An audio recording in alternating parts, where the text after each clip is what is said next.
नमस्कार, मैं यादवेंद्र आप सभी छात्र छात्राओं का एवं प्रतियोगी भाइयों का आपके अपने चैनल अपनी ई पाठशाला पर हार्दिक स्वागत करता हूं। तो आइए साइंस के लेक्चर नंबर 6 में आज हम फिर से लास्ट वाली क्लास के आगे बढ़ते हैं, जहां पे हम पढ़ रहे थे अवतल दर्पण के द्वारा प्रतिबिंबों का बनना। हमने लास्ट में 2 कंडीशनों पर डिस्कस किया था। तो आइए आज एक बार हम पुनः दूसरी कंडीशन को रिपीट करते हुए आगे बढ़ते हैं। तो चलिए स्टार्ट करते हैं आज की क्लास। इससे पहले यदि आप लोगों ने इस चैनल को सब्सक्राइब नहीं किया है तो प्लीज़ इस चैनल को सब्सक्राइब करें, अपने दोस्तों तक शेयर करें। तो आइए बढ़ते हैं कल की क्लास के आगे की क्लास पर। जी हाँ, देखिए इस प्रकार हम यहाँ पे देख सकते हैं कि जब कोई वस्तु हमारी इन्फानाइट और सेंटर पॉइंट के बीच में कहीं पर रखी है तो उसका प्रतिबिंब किस प्रकार से बनता है।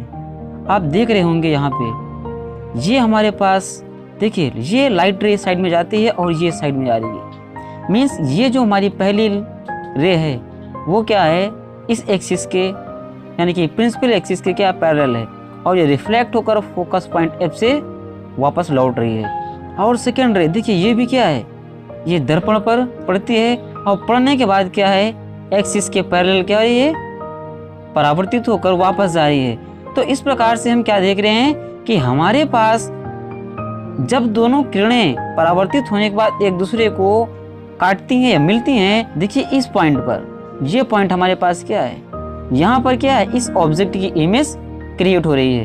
तो इस फिगर के माध्यम से हम बहुत अच्छे से समझ सकते हैं कि किस प्रकार जब कोई हमारे पास ऑब्जेक्ट इन्फानाइट और सेंटर पॉइंट के बीच, ये आपका इन्फानाइट और ये सेंटर पॉइंट, इन दोनों के बीच में कहीं पर भी हमारे पास कोई ऑब्जेक्ट है तो उसका प्रतिबिंब कैसे और किस प्रकार कहाँ पर बनता है। तो ये हमने देखा कि किस प्रकार से हमारे पास इस वस्तु का प्रतिबिंब प्राप्त होता है, जो कि सेंटर पॉइंट और फोकस एफ, सेंटर पॉइंट और फोकस एफ दोनों के बीच में, ये देखिए आकार में वस्तु से छोटा है, वस्तु का साइज काफी बड़ा है, बट उसकी जो इमेज है वो काफी छोटी मिल रही है हमें। और देखिए ये क्या है, हमें उल्टी इमेज प्राप्त हो रही है। यहाँ पर आप देख सकते हैं कि ये इमेज कैसी है, ये उल्टी इमेज हमें मिल रही है। तो इस प्रकार से हमने क्या देखा कि जब भी कोई ऑब्जेक्ट इन्फानाइट और सेंटर पॉइंट के बीच में रखी जाती है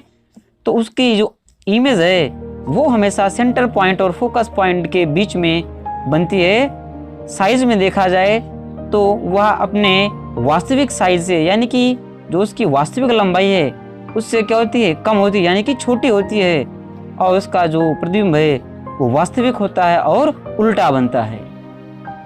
तो शायद अब क्लियर आप समझ गए होंगे इस पॉइंट को। तो बढ़ते हैं नेक्स्ट पॉइंट पे। तो हम चर्चा करेंगे कंडीशन नंबर 3 पर। जब हमारे पास कोई ऑब्जेक्ट कहाँ पर हो, सेंटर पॉइंट यानी कि वक्रता केंद्र पर रखी हो, इस कंडीशन में हमारे पास वस्तु की इमेज कैसी बनेगी, किस प्रकार क्रिएट होगी, इस पर हम डिस्कस करेंगे। तो इस स्थिति में, इस कंडीशन में वस्तु का प्रतिबिंब वक्रता केंद्र पर ही, कहाँ पर, वक्रता केंद्र पर ही वास्तविक उल्टा और वस्तु के बराबर प्राप्त होता है। इस पॉइंट को आप हमेशा याद रखें कि वस्तु का जो प्रतिबिंब है, इमेज है, वो कहाँ क्रिएट होगी, सेंटर पॉइंट पे ही क्रिएट होगी, उल्टी ही बनेगी और वस्तु के बराबर ही बनेगी।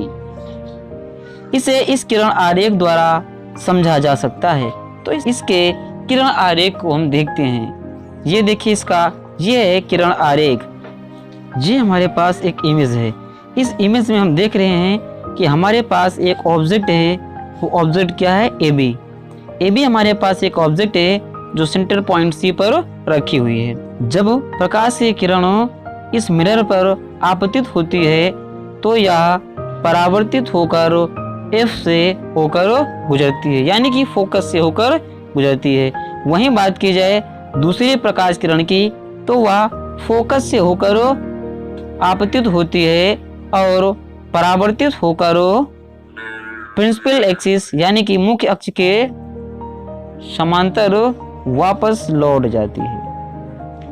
ये दोनों किरणें एक दूसरे को सेंटर पॉइंट पर ही मिलती हैं। जहाँ पर ये दोनों किरणें मिलती हैं वहीं पर हमारे प्रतिबिंब का निर्माण होता है, यानी कि इसी जगह पर यह हमारा प्रतिबिंब बन रहा है। तो हम कह सकते हैं कि यदि हमारे पास कोई ऑब्जेक्ट सेंटर पॉइंट सी पर है तो उसकी जो इमेज है उसका प्रतिबिंब है सेंटर पॉइंट सी पर ही क्या है बन रहा है। और हम यहाँ भी देख रहे हैं कि जो साइज यहाँ पर इस ऑब्जेक्ट का है, इस वस्तु का है, वही साइज हमारे पास यहाँ इसके इमेज का भी है, प्रतिबिंब का भी है। इसीलिए हम यहाँ पे कहते हैं कि जब कोई वस्तु हमारे पास सेंटर पॉइंट सी पर रखी है तो उसकी जो यहाँ पे इमेज क्रिएट होती है वह क्या होती है, ऑब्जेक्ट के क्या होती है, इक्वल होती है। तो यहाँ पे हमारे पास ऑब्जेक्ट का साइज क्या होगा, इमेज के साइज के इक्वल होगा, दोनों इक्वल होंगी और आकार में बराबर तो हो ही चुकी हैं, यानी कि प्रकृति क्या होगी, ये उल्टी होगी और वास्तविक होगी। यदि अभी भी आपको यह क्लियर नहीं हुआ है तो शायद देखिए आप इस फिगर के माध्यम से इसको आप समझ सकते हैं। तो ये आपका दूसरा फिगर रहा।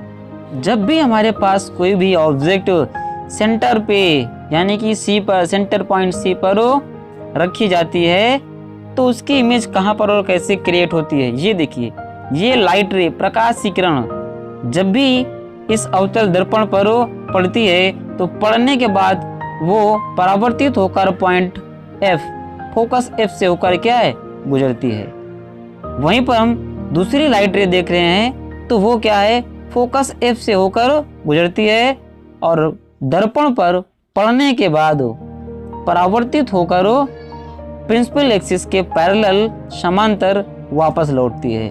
और ये दोनों एक दूसरे से सेंटर पॉइंट C के सीध में ही सामने मिलती हैं, जहां पर इस ऑब्जेक्ट की इमेज क्या है, क्रिएट हो रही है। ये देखिए। तो यहाँ पर हमने क्या देखा कि जब भी हमारे पास कोई ऑब्जेक्ट सेंटर पॉइंट सी पर रखी जाती है तो उसकी इमेज भी सेंटर पॉइंट सी पर ही, देखिए यहाँ पर ये सेंटर पॉइंट सी पर ही क्या क्रिएट हो रही है, सेंटर पॉइंट सी पर ही बनती है। और आकार में बात की जाए तो जो साइज हमारे पास इस ऑब्जेक्ट का है वही साइज हमारे पास इसके इमेज का भी होता है। यानी कि हम कह सकते हैं यहाँ पे वस्तु का आकार और प्रतिबिंब का आकार दोनों क्या है, इक्वल है, बराबर है। इमेज हमारी यहाँ पर उल्टी बनती है और वास्तविक होती है। तो शायद अब ये आपको बहुत ही अच्छे तरीके से क्लियर हो गया होगा। यदि आपको यह वीडियो अच्छा लगा है तो अपने सभी दोस्तों तक इसे शेयर करें, ज़्यादा से ज़्यादा लोगों तक इसे शेयर करें, जिससे सभी छात्रों को ये टॉपिक अच्छे से क्लियर हो जाए। यह वीडियो देखने के लिए आप सभी लोगों का बहुत बहुत धन्यवाद।